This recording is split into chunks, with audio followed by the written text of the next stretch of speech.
Did you just try to bite me? Did you just try to bite me? Hey! Call my brother! Call my brother! Call my brother! This has caused the police chief to apologize directly to the family. That is a 16-year-old black girl. All right, let me give you some background to this insanity. On Friday, February 11th, the Rialto Police Department reports the teenager was stopped around 4:10 p.m. in the afternoon for riding an illegal street pocket bike and traveling at an unsafe speed. So I need you to understand the pretext to their interaction, okay? This was near the intersection of Linden and Pinedale Avenues, all right? The girl was riding a motor vehicle called a pocket bike in a residential community where it is not legal to ride on the street in California, according to bikehike.org. States like California and Texas consider the operation of pocket bikes and or many motorcycles illegal on all public streets, sidewalks, and trails. The Rialto officer was caught on camera after placing his hand on the 16-year-old's neck and forcefully spinning her to the ground while trying to detain her for illegally riding a mini motor vehicle. The girl was arrested on suspicion of resisting an officer by use of force. That's what they arrested her for. And taken to a juvenile detention center where she was kept for almost 4 days.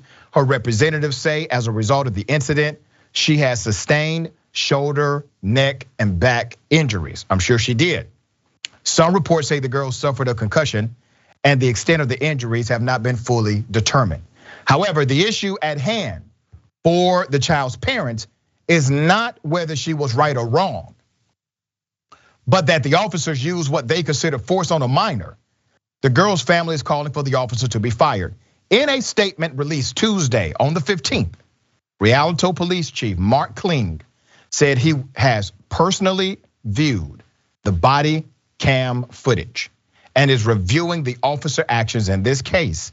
He continued to say, although the video depicts the juvenile resisting officers, we are investigating the officer's decision to trip the juvenile to the ground and later placing his hand on the juvenile's throat during the arrest. Now, I want to remind everyone that the APA, the American Psychological Association, they have released survey after survey, data point after data point that shows white Americans typically look at young black children as adults, and children of the same age, if they are white, they are looked at as children. So I want you to remember that. That also goes for those in policing, okay? He offered an apology to the family, being the chief. He said, and I quote, "We apologize to the juvenile's family regarding these unfortunate circumstances. At a time when our police department strives to build community relationships, we certainly fell short in this encounter. We look forward to building rapport with this family now and in the future." Now, let me tell you what's going to happen here, okay? The police chief has apologized, right? Police chief says, listen, I am sorry, we fell short. We did not do what we should have done. I'm reviewing the evidence, but this is not about if the juvenile was wrong. This is about my officer's reaction to the juvenile. And even with all of that, right? You will still have people, after we put this on social media, people will still say she should have just complied, that she was wrong, that it's her fault this happened to her, the child, right?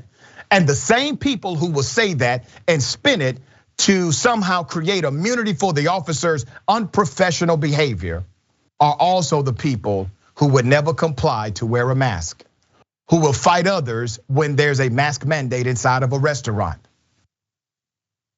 While the officer has not been fired, the chief said that he has been placed on leave. The officer, whose identity is being withheld due to ongoing investigations, has been placed on paid administrative leave, which is appropriate under the circumstances. Let's put up a picture of the chief, since they have not released a picture of the officer. That's the chief, his name is Mark, all right? The chief also said that he has called for an independent investigation by the San Bernardino County DA's office, the Bureau of Investigations unit, to determine if the officer's use of force options were lawful. Her family has secured an attorney. Now, before I get to this part, I want to remind you of the words that the chief said. The chief said he has called in the district attorney's office to examine if the officer's conduct was lawful. Now we're getting into this arena of lawful means right. Don't fall for that narrative. What is technically legal does not mean it is morally correct. Don't fall for the narrative or the framing of the narrative that they would like to present to you. Everything that is legal is not right, and everything that is illegal is not wrong. That's the reality of the world. Make sure you are above the fray in this conversation. The teen allegedly said something that unhinged the officer, according to the report. The attorney who claims he arrested her to put her in an attitude check, which is what the narrative is, obviously from the family and the family's attorney, okay? Harper stated further the young lady was in fear of her life and may have attempted to bite the officer, saying, quote, she thought she was going to die. You have two grown men throwing around a 90-pound girl. It's their job to de-escalate those situations. These two officers are adults in the room. It wasn't a pretty moment to begin with, and then it turned into a nightmare. I want to remind you, what was this about? It was about a non-violent traffic offense for a juvenile, and here's the reality of it. In their district, they are not allowed to arrest juveniles for traffic offenses. They cannot put you in jail for a road violation.